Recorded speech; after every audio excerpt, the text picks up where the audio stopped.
Subscribe कीजिए ध्येय IAS channel को और बेल आइकन को दबाइए लेटेस्ट वीडियो सबसे पहले देखने के लिए।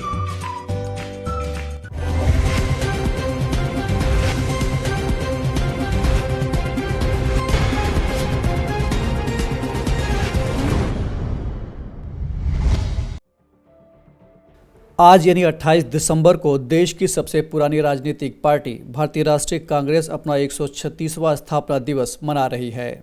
इस मौके पर कांग्रेस के पूर्व अध्यक्ष राहुल गांधी ने कहा कि देश हित की आवाज़ बुलंद करने के लिए कांग्रेस शुरू से प्रतिबद्ध रही है। कोरोना की वजह से स्थापना दिवस पर ध्वजारोहण के लिए सिर्फ कांग्रेस वर्किंग कमेटी के ही सदस्य मौजूद रहे।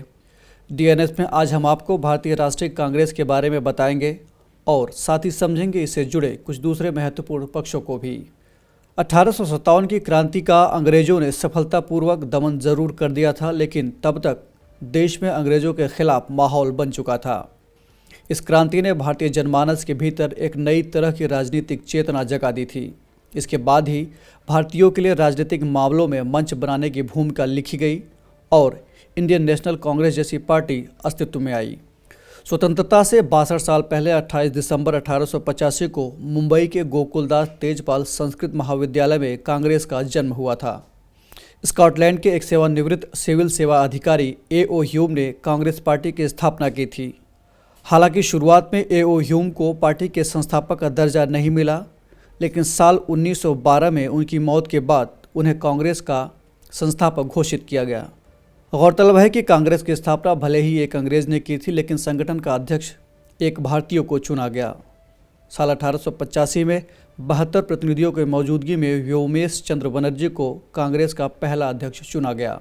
कांग्रेस के गठन के काफ़ी दिनों बाद तक यह माना जाता रहा कि ह्यूम और अन्य उदारवादी ब्रिटिश अधिकारियों ने ही कांग्रेस की स्थापना की है, ताकि इस राजनीतिक पार्टी के गठन से भारतीयों में अंग्रेजों के प्रति द्वेष की भावना कम हो।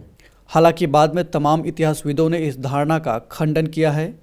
इन इतिहासविदों का कहना है कि वास्तव में 1857 की क्रांति के बाद सामाजिक, सांस्कृतिक, राजनीतिक और आर्थिक परिवर्तनों ने इस पार्टी के जन्म की भूमिका तय कर दी थी।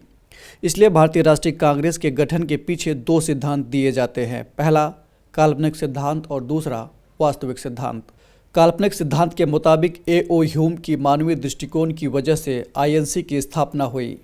हालांकि ये भी कहा जाता है कि ह्यूम भारतीयों की राजनीतिक दुर्दशा देखकर काफ़ी व्यथित हो गए थे, इसलिए उन्हें इनके लिए एक राजनीतिक प्लेटफॉर्म बनाने की ज़रूरत महसूस हुई। इसके पीछे मकसद यह था कि भारतीयों की शिकायतें ब्रिटिश सरकार तक पहुँच पाए और अंग्रेज़ों और भारतीयों के बीच दूरी कम हो सके। बात अगर वास्तविक सिद्धांत की करें तो इसे सेफ्टी वॉल्व थ्योरी भी कहा जाता है। भारत में गरम दल के नेता लाला लाजपत राय, बाल गंगाधर तिलक और विपिन चंद्र पाल आदि ने सेफ्टी वॉल्व थ्योरी दी थी। लाला लाजपत राय ने अपने 2 किताबों अनहैप्पी इंडिया और पंजाबी में उन्होंने आईएनसी की स्थापना संबंधित ब्रिटिश की नीतियों को समझाया था। उनके मुताबिक लॉर्ड डफरिन और ए.ओ. ह्यूम की मिलीभगत के कारण आईएनसी की स्थापना हुई।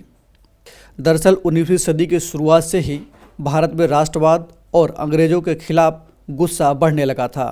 इस कारण अंग्रेजों के थिंक टैंक के सदस्यों ने एक ऐसी संस्था बनाने की सोची जो अंग्रेजों और भारतीयों के बीच की दूरी कम कर सके। इस तरह इन विद्वानों के मुताबिक कांग्रेस सिर्फ इसलिए बनाई गई थी ताकि भारतीयों को अपना गुस्सा निकालने का एक प्लेटफॉर्म मिल सके। यानी इस संस्था ने सेफ्टी वॉल्व की तरह काम किया। कालांतर में इसी सेफ्टी वॉल्व थ्योरी ने भारत की राजनीति में महत्वपूर्ण भूमिका निभाई। कांग्रेस के गठन का उद्देश्य जाति, धर्म और क्षेत्र की बाधाओं को यथासंभव हटाते हुए देश के विभिन्न भागों के नेताओं को एक साथ लाना था, ताकि देश के सामने उपस्थित महत्वपूर्ण समस्याओं पर विचार विमर्श किया जा सके। कांग्रेस ने 9 प्रस्ताव पारित किए थे, जिनमें ब्रिटिश नीतियों में बदलाव और प्रशासन में सुधार की मांग की गई थी।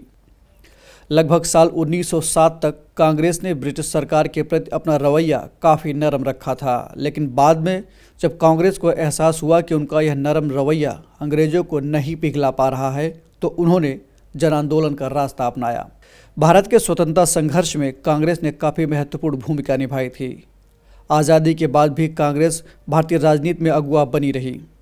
आज़ादी के बाद के 15 आम चुनावों में कांग्रेस ने 6 बार जीत हासिल की और 4 बार सत्तारूढ़ गठबंधन का नेतृत्व किया।